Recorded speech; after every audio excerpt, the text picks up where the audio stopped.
हमारे शास्त्र वर्णन करते हैं कि दरवाजे पर नींबू और मिर्ची क्यों टांगा जाता है। दुकान के बाहर, घर के बाहर नींबू मिर्ची क्यों टांगते हैं? क्योंकि लक्ष्मी और दरिद्रता, इन दोनों देवियों को भगवान विष्णु का वर है कि ये प्रतिदिन भूमंडल पर विचरण करने के लिए जाएंगी। प्रतिदिन, रोज प्रतिदिन लक्ष्मी और दरिद्रता दोनों भ्रमण के लिए निकलेंगे। और जिसके घर में मिष्ठान रखा होगा, उसके घर में लक्ष्मी मीठा खाने के लिए अंदर प्रवेश कर जाती है। और नींबू और मिर्ची दरवाजे पर इसलिए बांधते हैं कि दरिद्रता हमारे घर में प्रवेश ना करे, वो दरवाजे से खाकर ही चली जाए। दरवाजे से। एक बात बहुत ध्यान रखना, जिसके घर में फ्रिज में, डलिया में या रसोई घर में नींबू और मिर्ची ये दोनों एक ही जगह रखे रहते हैं, उसके घर में कभी शांति नहीं रहती है। सास बहू का, ननंद भाभी का, भाई भाई का, परिवार में कुछ ना कुछ क्लेश जरूर ही होगा। 4 दिन अगर अच्छे निकल गए तो 5वें दिन क्लेश का जाएगा। 5 दिन अच्छे निकल गए, 6ठा दिन क्लेश का जाएगा। कुछ ना कुछ, एक जरा सी कटोरी पड़ी है उसके पीछे विवाद चालू हो जाएगा, जरा सा पानी ढुल गया उसके पीछे विवाद चालू हो जाएगा, बेडशीट बदल रहे थे उसके पीछे विवाद चालू हो जाएगा, पति कक्ष में आया विवाद चालू हो जाएगा, तुमने एक शब्द कहा, कोई लड़ाई की बात नहीं करी, फिर भी विवाद चालू हो जाएगा। समझ लेना कि घर के रसोई घर में या फ्रिज में नींबू और मिर्ची साथ रखा हुआ है तो वो क्लेश तो देगा ही। पंडितों से पूछोगे, ज्योतिषाचार्यों से पूछोगे, वो कहेंगे मोती पिना दो, कोई कहेगा पितृदोष हो गया, कोई कहेगा काल सर्प दोष हो गया, कोई कहेगा वास्तु दोष हो गया, पर वो आपको ये नहीं बताएंगे कि नींबू और मिर्ची एक डलिया में रखा हुआ है। ये हमारा वेद, हमारा शास्त्र बताएगा कि नींबू और मिर्ची ये दरिद्रता देवी को प्रिय है, और जहां नींबू और मिर्ची साथ रखा वहां दरिद्रता प्रवेश कर जाती है, और दरिद्रता गई तो वो क्लेश उत्पन्न करती है, जिससे इसके घर में सुख ना रहे। सुख नहीं रहेगा तो लक्ष्मी नहीं रहेगी, दरिद्रता उसके घर में आराम से रह सकती है। अब बहुएं कहीं किसी से पूछ रही, सास किसी से पूछ रही, हमारे घर में शांति नहीं, हमारी बहू बहुत अच्छी थी पहले, बहुत क्लेश करती है, हमारी सास बहुत अच्छी थी, बहुत क्लेश करती है, घर में विवाद इतना ज्यादा होता है। गुरुजी जरा सी बात के पीछे विवाद होगा, इतना बड़ा फैल जाएगा। पति पत्नी में जरा सी बात होगी, इतना बड़ा फैलाना हो जाएगा। बच्चों को थोड़ा सा समझाओ, इतना बड़ा फैलाना हो जाएगा। कारण क्या है? उसका कारण है तुम्हारे घर में जरूर एक डलिया के अंदर नींबू और मिर्ची, या फ्रिज के एक बॉक्स के अंदर नींबू और मिर्ची रखा हुआ है। उसका क्लेश तुम्हारे यार रहेगा ही, सदा रहेगा।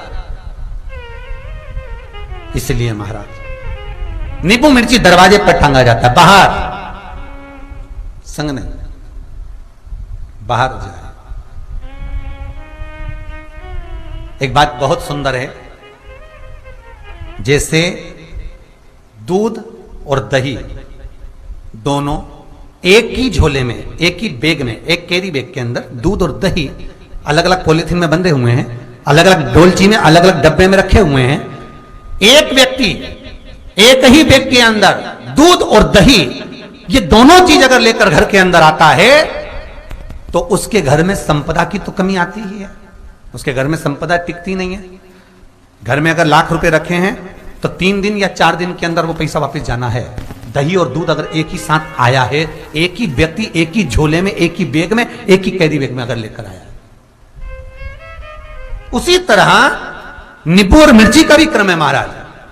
कई कई सब्जी वाले उसको एक साथ बांध देते, नहीं नहीं, नींबू भले अलग बैग में डाल लो, पन्नी में अलग बांधकर या झोले में अलग बांधकर मिर्ची रख लो, वो चल जाएगा, पर एक साथ अलग हो महाराज।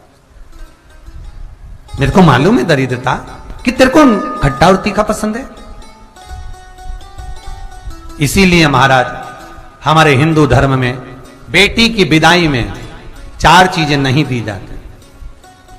बेटी की विदाई में 4 चीजें नहीं देते। पहली झाड़ू, दूसरी सुई, तीसरी चलनी और चौथा अचार की बरनी। ये बेटी के कन्यादान में, बेटी की विदाई में नहीं देते। बड़ी दे दो, पापड़ दे दो, ये चल जाएगा, पर बेटी की विदाई में, बेटी के कन्यादान में ना तो झाड़ू जाएगी, ना सुई जाती है, ना चलनी जाती है, ना अचार की बरनी जाती है। और मेरा निवेदन है, अगर बेटी को तुम्हारे घर का, तुम्हारे हाथ का अचार कितना भी पसंद हो और बेटी की मम्मी बना के दे दे, नहीं मत देना, क्योंकि बेटी तन, मन और धन, ये 3 चीजों से दुखी रहेगी। अगर मां ने अचार दे दिया तो बेटी के घर में या तो तन से दुखी रहेगी, या मन से दुखी रहेगी, या धन से दुखी रहेगी। बेटी को ये 3 दुख तो रहेंगे ही। कई लोग तो अपनी बहू से कहते हैं, बेटा तू मायके जा रही, तेरी मम्मी के हाथ का अचार अच्छा लगता है, लिया ना बांध के। अब उनको कौन समझाए? तुमने तो कह दिया बांध के लिया ना, पर उसको समझो तो सही, क्यों नहीं लाना है? महाराज, दरिद्रता देवी को क्रोध आ गया। लक्ष्मी जी के साथ नारायण जाने लगे तो लक्ष्मी जी बोली, रुको प्रभु, मेरी बहन पीपल के पेड़ के नीचे बैठी है, आप कृपा करो। भगवान विष्णु ने कहा, सुनो लक्ष्मी, लक्ष्मी और नारायण इस पीपल के वृक्ष के नीचे आकर दरिद्रता देवी से मिले हैं। 7 दिन तक, पूरे सप्ताह पीपल के वृक्ष के नीचे लक्ष्मी और नारायण का वासा होगा। जो पीपल के वृक्ष के नीचे आकर दीप जलाएगा, पूजन करेगा, पाठ करेगा, उसको संपदा की प्राप्ति होगी। इतने में दरिद्रता देवी खड़ी हो गई और दरिद्रता ने कहा, वाह नारायण वाह, क्या बात है आपकी, पीपल के वृक्ष के नीचे तुम मिलने के लिए आए, मैं तो पहले से बैठी थी। 7 दिन तुमने अपने कर लिए, इसमें 1 दिन मेरा होगा। भगवान ने कहा, कौन सा? तब दरिद्रता देवी कहती है, रविवार का दिन पीपल के वृक्ष के नीचे यह दरिद्रता देवी विराजमान रहेगी। अगर रविवार के दिन कोई पीपल के वृक्ष के नीचे आएगा तो उसके साथ दरिद्रता देवी उसके घर में प्रवेश करेगी। इसलिए शास्त्र रीति में भगवान विष्णु ने उसी समय पलटवार करते हुए कह दिया, अरे ओ दरिद्रता सुन, पीपल के वृक्ष के नीचे अगर कोई रविवार को आया और कोई पूजन की सामग्री लेकर आया, हाथ में कुछ ना कुछ उसके हुआ, खाली हाथ आया, तो तू उसके घर में प्रवेश करेगी, और अगर भरा हुआ हाथ रहा तो तू उसके यहां प्रवेश नहीं कर सकती। ठीक है प्रभु, वचन दे दिया भगवान ने। इतने में दरिद्रता देवी भगवान विष्णु से बोली, प्रभु सारे देवताओं के पीछे अधर्म बैठा हुआ है, सारे देवताओं के पीछे अधर्म बैठा हुआ है, दुख और दरिद्रता कहां जाकर बैठे हैं, आप स्थान बता दीजिए। आपको अब भी कहा कथा में कि देवताओं के पीछे, देवियों के पीछे पीठ के भाग में अधर्म का निवास है, आगे धर्म का निवास है। इसलिए मंदिर में अग्रण्य प्रणाम करना चाहिए, आगे क्यों, पीछे नहीं। दरिद्रता देवी कहती है, ये दरिद्रता और दुख कहां जाकर बैठेंगे, आप वर दीजिए। भगवान विष्णु ने कहा, ये भी तेरे लिए है, तू लक्ष्मी की बहन है, मांग ले, तुझे कहां बैठना है, कहां रहना है।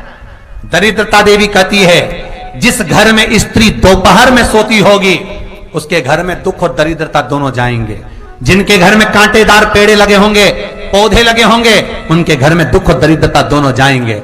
जिनके घर में रात्रि में बासी बर्तन पड़े रहेंगे, उनके घर में दुख और दरिद्रता दोनों जाएंगे। भगवान विष्णु बोले, ठीक है। इतने में दरिद्रता देवी बोली, सारे देवताओं में प्रथम मान्य होने वाले श्री गणेश जी महाराज के पीठ के पीछे कोई नहीं बैठा, अधर्म नहीं बैठा। आप हमें वर दो कि दरिद्रता और दुख गणेश जी के पीठ के पीछे विराजमान होंगे, पृष्ठभाग में दरिद्रता और दुख दोनों रहेंगे। वर दो आप।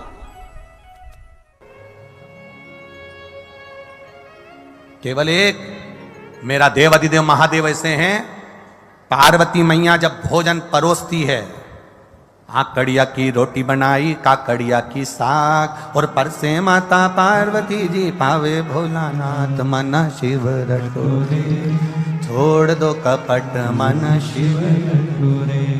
आकड़िया की रोटी बनाई और काकड़िया की साग। पार्वती जी जब जब भोजन बना के तैयार रखती हैं, शंकर भगवान के सामने थाली आती है, शिव जी के सामने जैसी थाली पहुंची, बाबा भोलेनाथ जी के सामने जैसी पात्र आया भोजन का, शंकर भगवान सबसे पहले भोजन करने से पहले नंदी की ओर देखते हैं, नंदी शिव जी की ओर देखता है। तब पार्वती जी 3 बार भगवान महादेव से प्रश्न कर चुकी, ऐसा क्या कारण है कि मैं भोजन बनाकर तुम्हारे सामने रखती हूं और नंदी की ओर तुम मुड़कर देखते हो। भोजन में कोई कमी रह गई, भोजन में नमक रह गया, भोजन में मिर्ची रह गई, भोजन में घी रह गया, भोजन में क्या कमी रह गई कि मैंने थाली रखी और तुमने नंदी की ओर देखा? ऐसा है क्या? पति भोजन करने बैठे और पत्नी ने थाली लगा के रखी और पति अपना मोबाइल देखता रहे, तो पत्नी को गुस्सा नहीं आएगा? तुम्हारा मोबाइल जरूरी है कि भोजन जरूरी है? किससे चैटिंग चल रही है? क्या है ये? किससे बात चल रही है? क्या हो गया ये मोबाइल में क्यों लगे रहते हो दिन भर? भोजन की थाली सामने रखी है ना।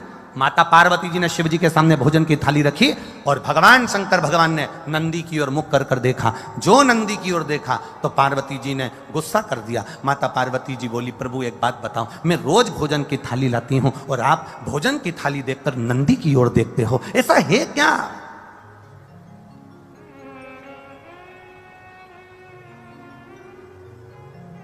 भोजन करते समय आप नंदी की ओर क्यों देखते हो? क्या मेरे भोजन में कोई कमी है? क्या मेरे बनाने में कोई कमी है? क्या मैंने जो भोजन बनाया वो श्रेष्ठ नहीं बनाया? इसमें क्या कमी रह गई? इसमें क्या कमी है? पार्वती मैया के 3 प्रश्न हैं भोजन करते हुए देवादिदेव महादेव से। 3 प्रश्न, लिंग पुराण के, स्कंद पुराण के, कुर्म पुराण के और ब्रह्म विवर्त पुराण के। ये 3 प्रश्न भारी हैं और प्रत्येक नारी के जीवन के ये 3 प्रश्न बड़े भारी होते हैं।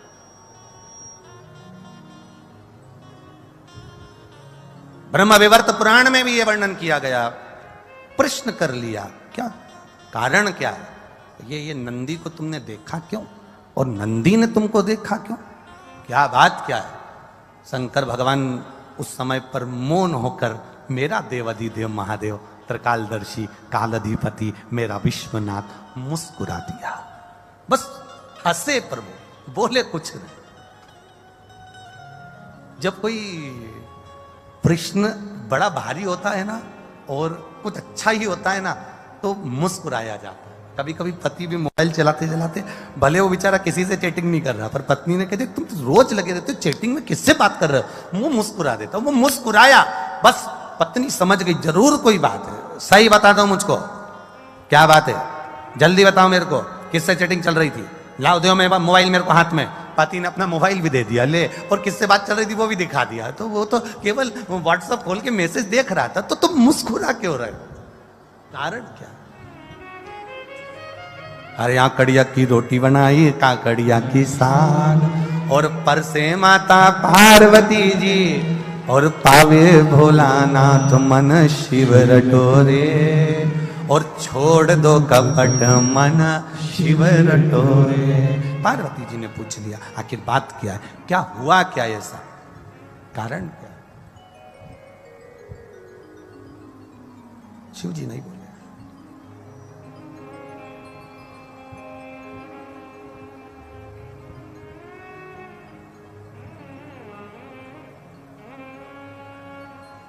शिव जी नहीं बोले। थोड़ी देर बाद मां जगत जननी जल का पात्र लेकर आई।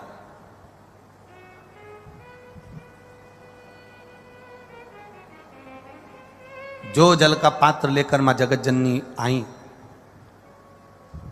शिव जी ने अपनी केश को, जटा को हाथ लगाया, ऊपर देखा। शंकर जी का एक चित्र, एक फोटो आपने देखा होगा जिसमें शिव जी ऊपर देख रहा है, दोनों हाथ ऊपर। किसी ने दर्शन करें कभी? शिव जी के एक फोटो का दर्शन करना, अगर ना करे हो तो कभी गूगल पर, नेट पर, चित्र में शिव के जटा ऊपर गंगा और शंकर के नेत्र ऊपर दर्शन कर रहे।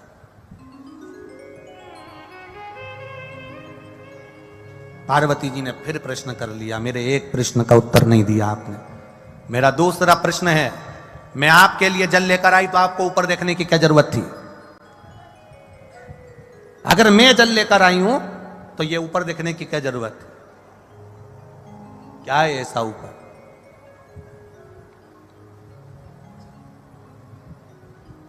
ऐसा है क्या?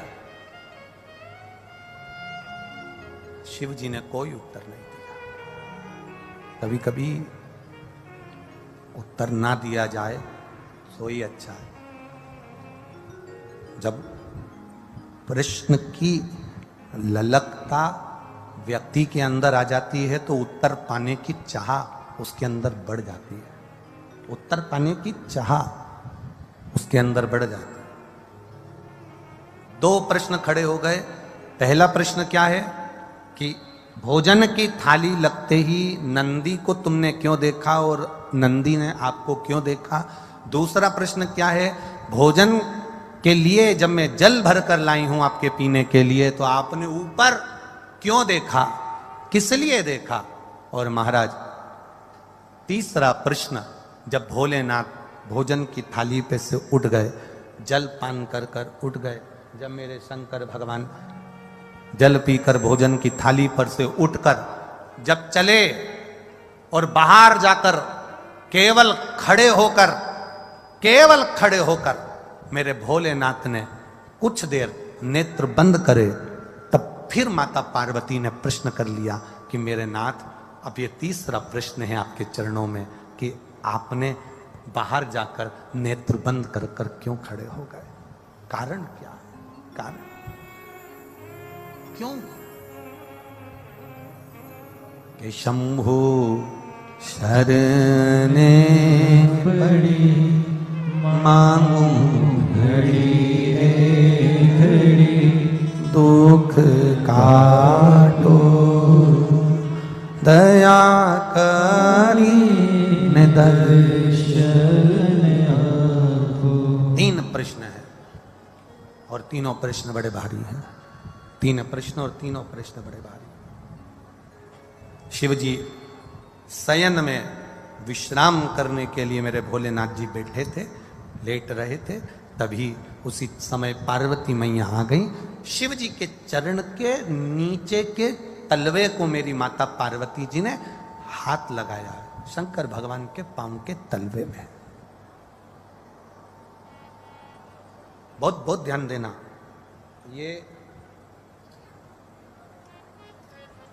ये शिवलिंग जलाधारी, ये जो चरण पे से जल नीचे गिर रहा है वो स्थान, बहुत बहुत ध्यान देना थोड़ा सा हो। ये शिवलिंग जलाधारी, यहां से जल अशोक सुंदरी के पास में से नीचे की ओर गिर रहा, ठीक है। बेलपत्र नहीं है आपके पास चढ़ाने के लिए, मत चढ़ाओ। जल नहीं है चढ़ाने के लिए, मत चढ़ाओ। अक्षत नहीं है चढ़ाने के लिए, मत चढ़ाओ। पुष्प नहीं है शिव जी को चढ़ाने के लिए, मत चढ़ाओ। शमी पत्र नहीं है, मत चढ़ाओ। पर किसी शिवालय में, किसी शंकर के मंदिर में अगर तुम गए हो, तुम्हारे पास में कुछ भी नहीं है, जो भी भगवान का दर्शन तुमने किया है, तो यहां से जो पानी नीचे गिरता है, उस गिरने वाले स्थान पर मात्र अपने हाथ का 3 बार स्पर्श कर कर बाबा से दिल की बात कहकर आ जाओ, तो मन की मुराद बाबा पूर्ण कर देता है। वो सहज प्रसंग है। माने मेरी माता पार्वती जी ने शिव जी के चरण के नीचे के तलवे को मेरी माता ने स्पर्श किया है। आज बाबा बैठे हुए और माता ने चरण के तलवे को स्पर्श किया। स्पर्श किया। बस अब पार्वती जी ने प्रश्न नहीं किया। 3 प्रश्न माता पार्वती जी कर चुकी थी, अब दूसरी बार माता पार्वती जी ने शंकर जी से कोई प्रश्न नहीं किया। मेरा धर्म पत्नियों से निवेदन है, तुम्हारे पति से तुमने एक प्रश्न किया और उसका उत्तर अगर वो नहीं दे रहे हैं तो तुम मौन हो जाओ, चुप हो जाओ, पीछा मत पकड़ना। पर तुम्हारी आदत इतनी विचित्र है, जब तक उस बात के पीछे तुम्हारी लड़ाई नहीं हो जाए तब तक तुम वो बात कभी खत्म करती ही नहीं। उसके पीछे जब तक विवाद ना हो जाए तब तक वो बात खत्म नहीं होती। पर शिव महापुराण अपने चरित्र का वर्णन करते हुए कह रही है, शिव तत्व का चरित्र का वर्णन करते हुए कह रही है कि जब एक बात का प्रश्न, एक प्रश्न तुमने किया और तुम्हारे पति ने उत्तर नहीं दिया, तो हो सकता है वो उत्तर बाद में दे, हो सकता है उस उत्तर के लिए तुम ठीक नहीं हो सकता है उत्तर के लिए वो समय ठीक नहीं है, हो सकता है उत्तर के लिए वो स्थान ठीक ना हो सकता है वो उत्तर तुम्हारे लिए ना हो, इसलिए उसने नहीं दिया।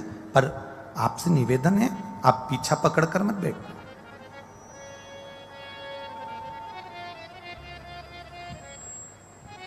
कई माताओं की आदत होती है, कई आवाज पकड़ रहा है, गला पकड़ रहा है, कई माताओं की आदत रहती है पीछे के गए हुए लोगों को ज्यादा उखाड़ते हैं, पीछे का जो समय चले गया ना उसको उखाड़ते हैं। वो तो मैं उस दिन से जानती हूं जिस दिन से शादी करके आई हूं ना, 3 दिन नहीं हुए थे और तुम्हारी बहन ने मेरे साथ जो करा है ना, मैं सब मालूम है मेरे को। अब जब लड़ाई होती है तब वो 3 दिन, उसके पूरे 70 साल की हो गई पर वो 3 दिन खत्म नहीं हुए, उसके 3 दिन उसके चालू है।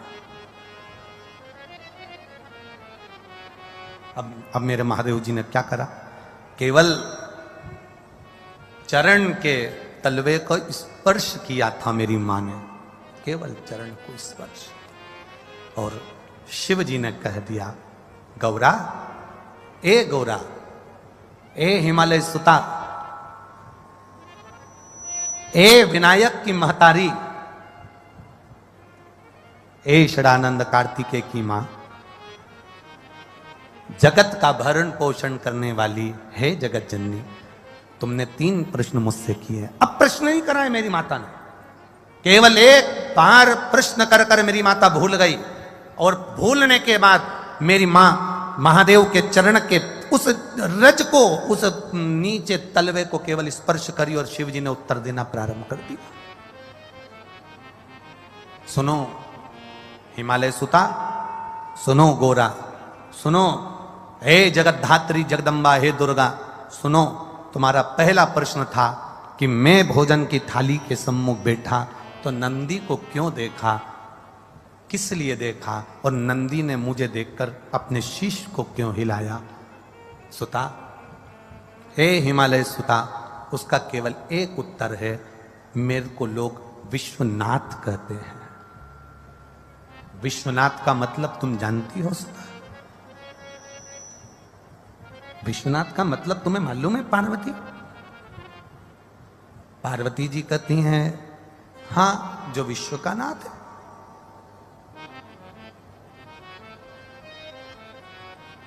शिव जी ने कहा, पार्वती, कोई 7 ताले में भी बंद हो जाए ना,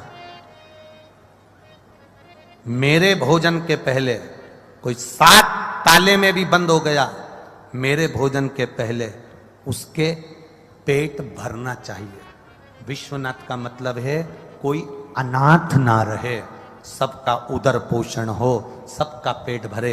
जब तू थाली रखती है, मैं नंदी को देखकर पूछता हूं, क्या सारे संसार के जलचर, थलचर, वायुचर कितने, एक भेल मछली है, एक बड़ा सा हाथी है, एक बड़ा सा जानवर है, एक बड़ा सा जीव है, हजारों मछलियां, करोड़ों जीव उसको खाते हैं, एक साथ उसके पेट भरने में, एक बड़ी भेल मछली का पेट भरने में हजारों टन भोजन लग जाता है।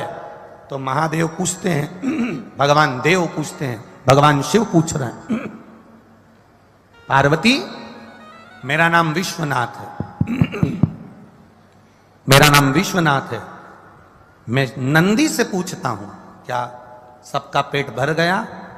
जब सबका पेट भर जाता है तब मैं फिर भोजन को ग्रहण करता हूं, क्योंकि घर का पिता भोजन करने बैठता है, या तो पिता या माता, दोनों में से एक ऐसे होते हैं जो सबको भोजन कराने के बाद अमरस बनाया है, खीर बनाई है, दाल बाटी बनाई है, पहले घर की बूढ़ी माँ, घर का बड़ा व्यक्ति सबके लिए पूछेगा, क्यों छोटा बेटा खा गया, बड़ा बेटा खा गया, वो पोते ने खा लिया, नाती ने खा लिया, पंती ने खा लिया, सबका पेट भरता है, उसके बाद फिर अपना पेट भरता है।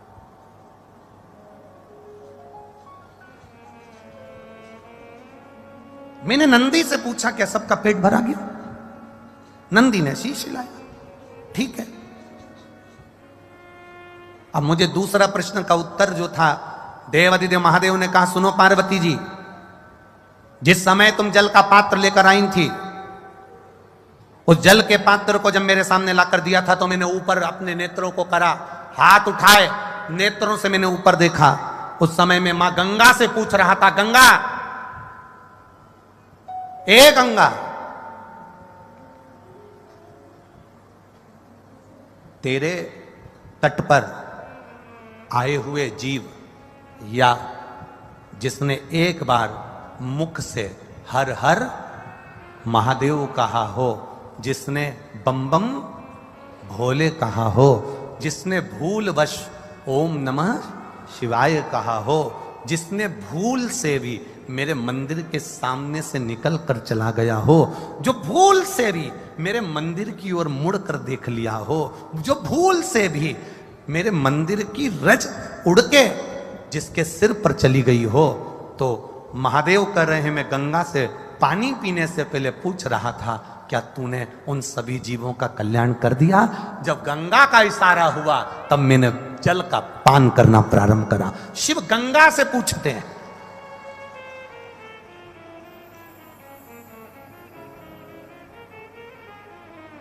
और तीसरा प्रश्न का उत्तर, तीसरे प्रश्न का उत्तर महादेव कह रहे हैं, मैं बाहर गया, नेत्र बंद कर थोड़ी देर खड़ा हो गया, तब शंकर भगवान कहते हैं, उस समय पर मैं बाहर खड़े होकर मेरे इष्ट मेरे राम को याद कर रहा था और उनको धन्यवाद दे रहा था कि तूने मुझे जो कार्य सौंपा है विश्व के भरण पोषण का, वो मैंने सुचारू रूप से कर दिया, उसके लिए तेरा धन्यवाद है।